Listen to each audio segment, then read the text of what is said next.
Okay, so I did want to throw this in, especially being here in Florida, is my little fish section. Fish, we often, as vegans and as people that advocate for animals, don't talk about fish very often. Yet, they are the majority of animals that are killed. Billions and billions of sea creatures that are killed for food yearly. And, it's really, there's so much misinformation around fish. And science has been doing just amazing leaps and bounds work in the area of studying fish and getting to know fish. And there's so many common misperceptions, like they have short memories. They talk about the goldfish can only remember 3 minutes. So not true. They have long-term memories. There was a study done where they had fish swimming in an area that had a lever, and when they would hit the lever, only at a certain time of day they would get food. They'd get a reward, okay, but only at a certain time of day. Let's say it was noon. And they learned this. They learned that, when we do it at noon, that's the only time we get food. So they would stop hitting the lever except for at noon. They remembered that that's when they got the food. They took those fish out of that situation. A year later, they remembered. They only hit the lever at noon. So they are definitely have long-term memories. They can learn to do intense puzzles and mazes, or intricate puzzles and mazes. They even can remember how to get through these mazes, again, taking them out of the situation for up to 11 months, putting them back in, and they remember how to get through the maze, so they do have that long-term memory. And migrating fish, they'll go for thousands and thousands of miles away from where they were born, and somehow they're able to remember to go right back into that same stream to get back to where they were born. These are amazing abilities that we don't have. We need to recognize that these are their own creatures with their own culture, and amazing creatures. And they feel pain. Now, this is one where, people really want to believe that, they're not like us, they're cold-blooded, they don't feel pain like we do. It's been absolutely scientifically proven that they feel pain. Study after study after study where they're exposed to some kind of painful, like an electric shock. They will avoid that pain when they are given, they were injected with something that was painful. They would rub the area, thrash about, exhibit behaviors that, of course, they were in pain. When there was pain relief or anesthesia given, those behaviors would subside. And just biologically, we know that they have the same ability to suffer. So they're the least protected animal in the US. There's 0 laws protecting fish. On how they're caught, treated, or killed. And the way we kill them is brutal. Taking them out into our atmosphere, into the air, is the equivalent of us drowning. It's a traumatic, extended, terrible death for them. Some of them are cut up alive and conscious. Just very, very cruel. And the environmental impacts, what we're doing to our oceans, is devastating. So the way we are fishing these days, we have really fished the oceans down so dramatically that what's happening now is these big factory trawlers are having to go way, way, way out, deeper and deeper into the oceans. They drop miles and miles and miles of netting. They scoop all that up into the boat. They pick out maybe about 10%, 20% to sell, and they throw the rest back dead. It's called bycatch in the industry. I call it bykill, because it's all going back dead. Endangered species, seabirds, non-target fish, everything, porpoises, all going back dead. The fishing industry is one of the most wasteful industries. They kill far more animals than they sell. So we have all 17 of the world's major fishing estuaries are overfished. 7 of the top 10 marine fish species are fully exploited or overexploited, and nearly 90% of all large predatory fish in the ocean are now gone, forcing nations to increasingly fish down the food web to meet seafood demands. We also see a 62% drop in seabirds and a 60% drop and decimation of the coral reefs, all due to fishing. So the fishing industry is really destroying the oceans. So some people say, well, but I buy farmed fish. It's better, right? Farmed fish. Well, no, not necessarily. I don't know if anyone's ever seen a fish farm.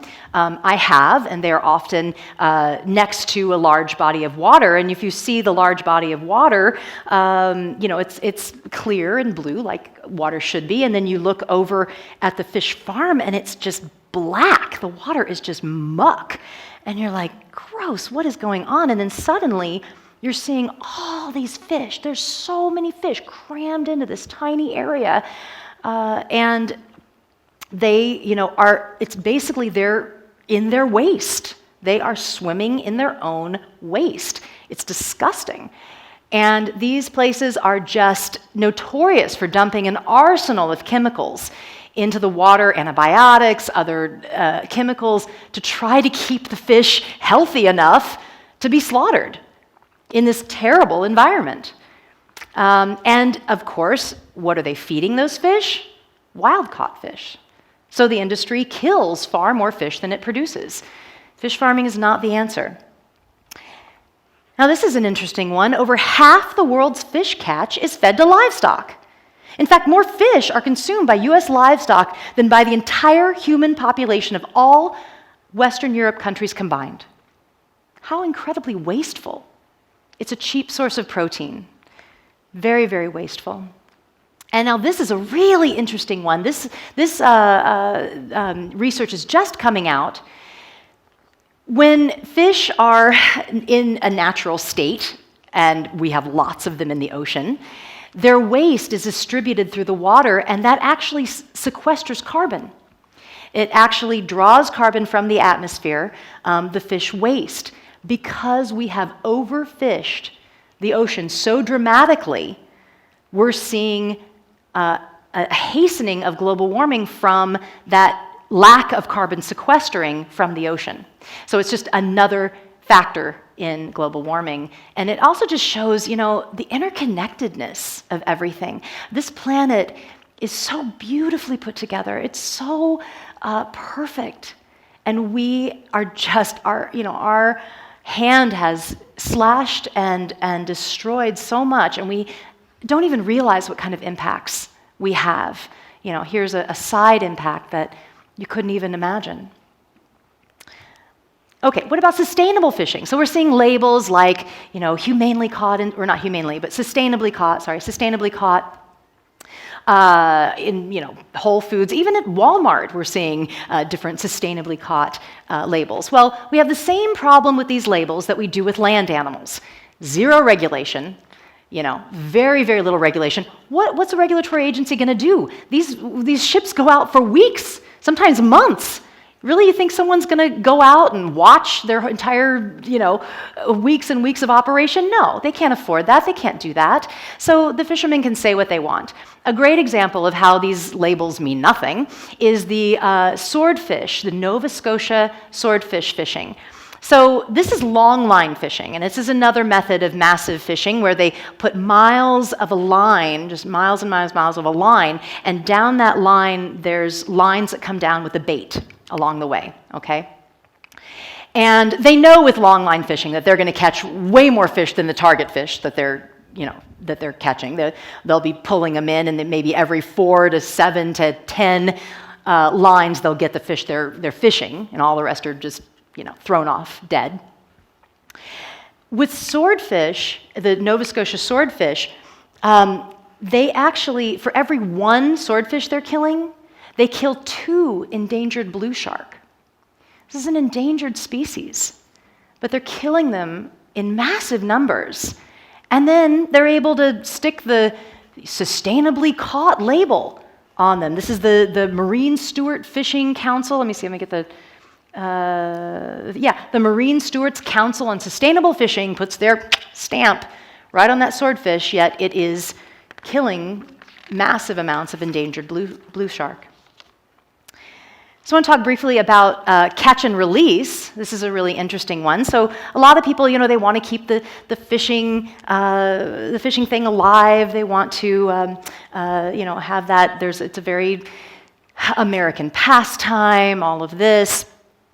So they think, we'll just release them. We'll just do it as a sport and get to release the fish. Well, they're starting to do studies on this.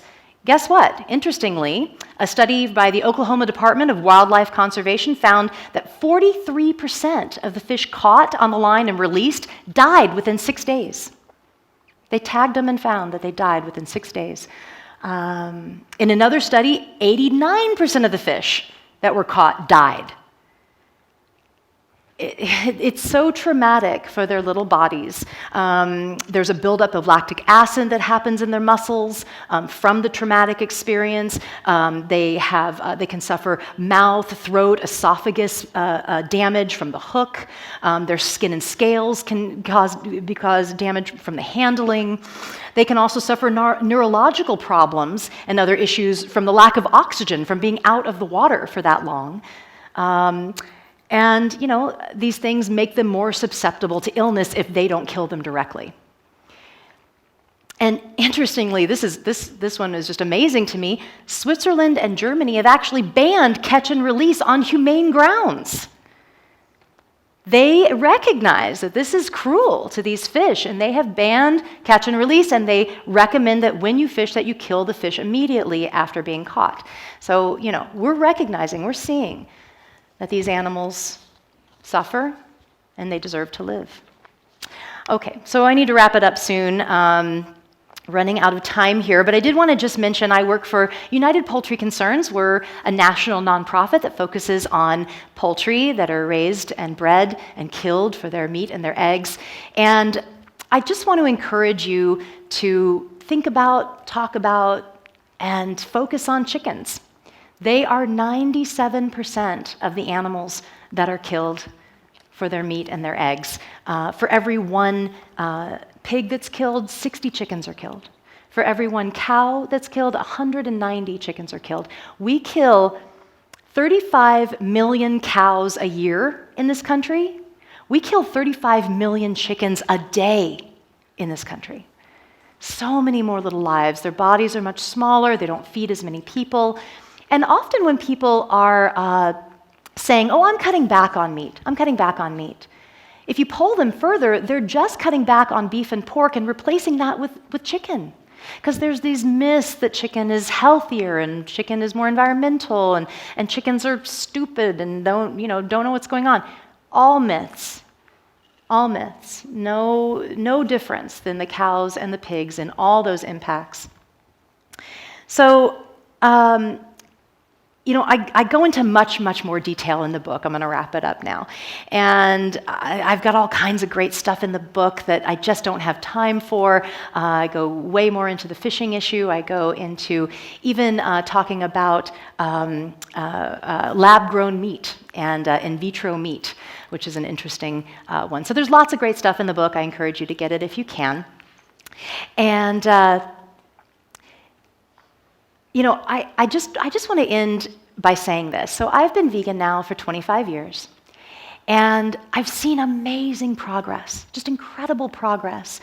When I went vegan 25 years ago, you had to want it. You really had to want it. And you were forced to be a healthy vegan. There was nothing. Which is great.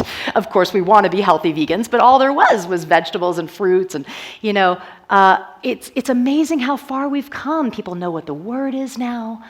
There are vegan options at the steakhouse you can eat. It's truly amazing how far we've come, and I think that there's absolutely reason to be hopeful about this. We've come so far in such a short amount of time. I think that we can move this thing forward and actually create a world where animals do not suffer in these industries. And I encourage you to find whatever it is that's your passion, your contribution, whatever you can do, that your talent, whatever you can do to further this information and get it out there, please let this weekend be, or this week of conference be, an inspiration to take action and be a voice for these animals. So thank you. So I'll end with just a couple of quotes from my book.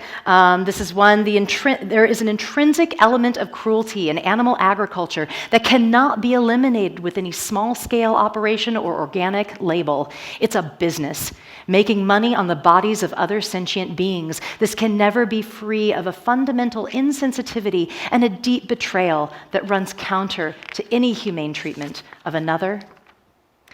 And the final quote: it is not our methods of animal agricultural practices that need to change.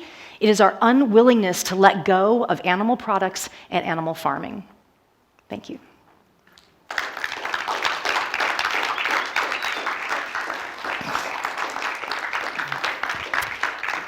All right, so I think we have a little bit of time for questions.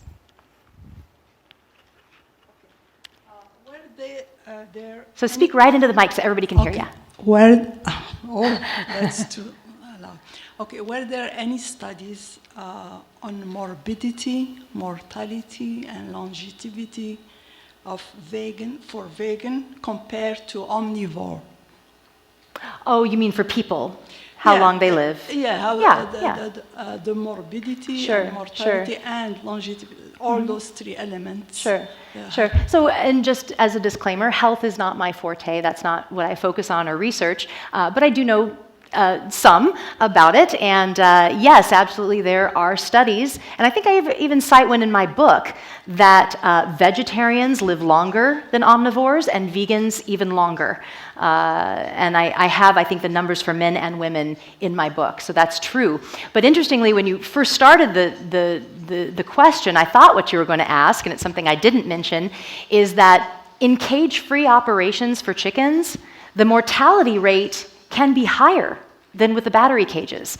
So actually more chickens die in the cage-free operations than in battery cage operations. So again, another place where these labels, it's even worse.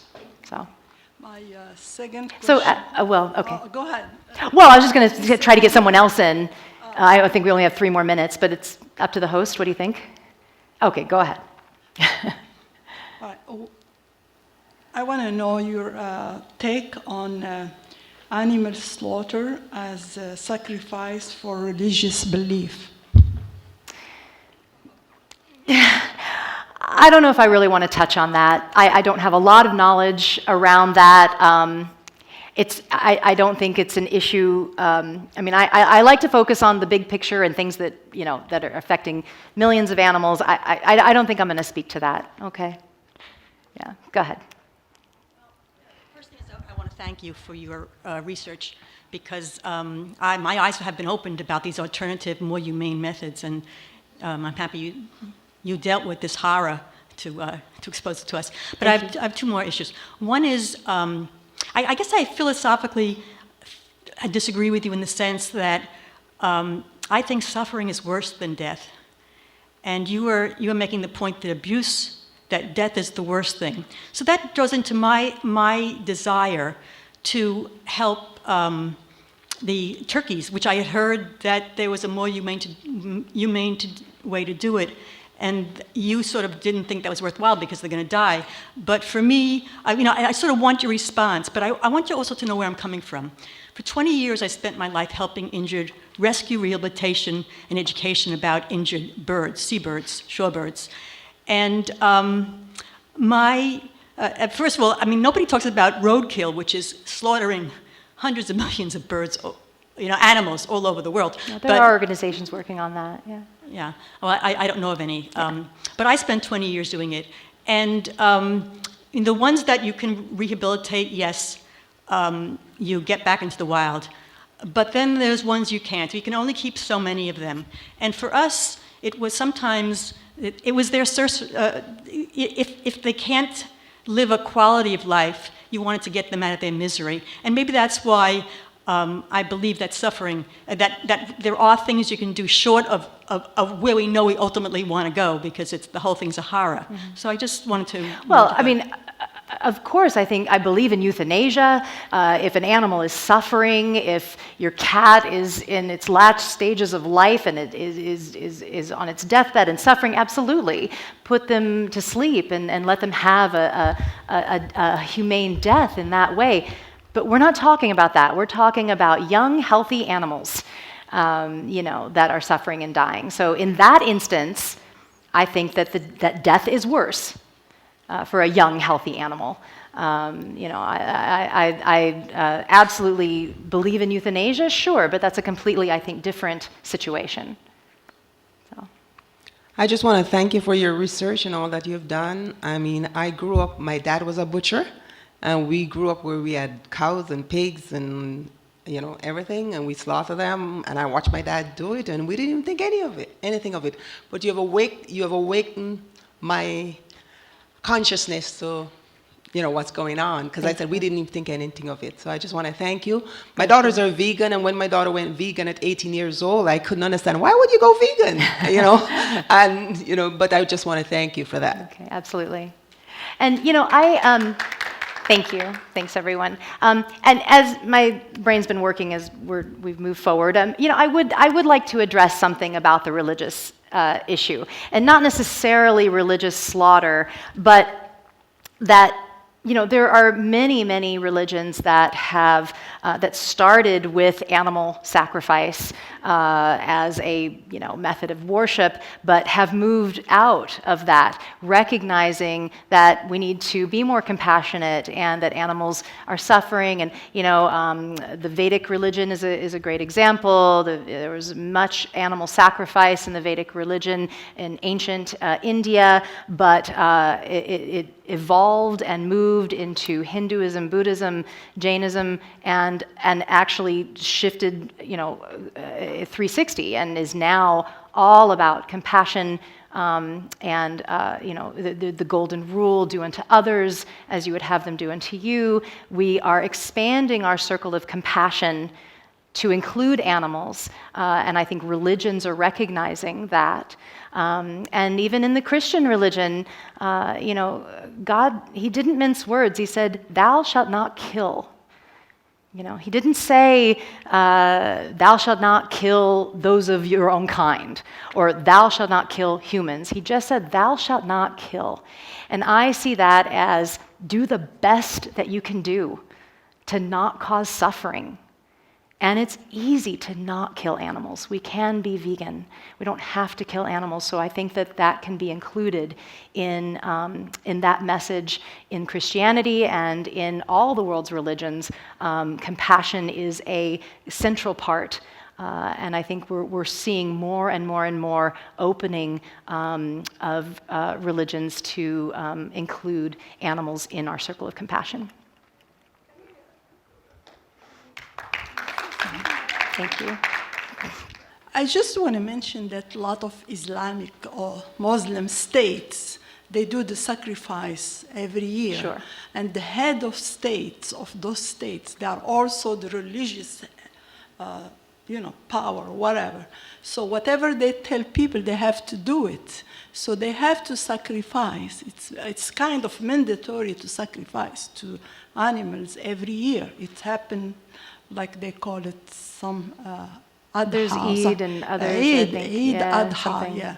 So there are a lot of countries, Sure. Muslim countries, and Muslim, they are more than 1 billion in the world. Yes. They eat meat, so that's... It's not only Muslims. I mean, Christians eat animals Well, every day. So well, I don't want to single out any one religion. Well, it's not singling out. This is because it's pertinent to a religion. That's a religion. That's connected with that. So that's what I was going to mention. Sure. Well, thank you for that.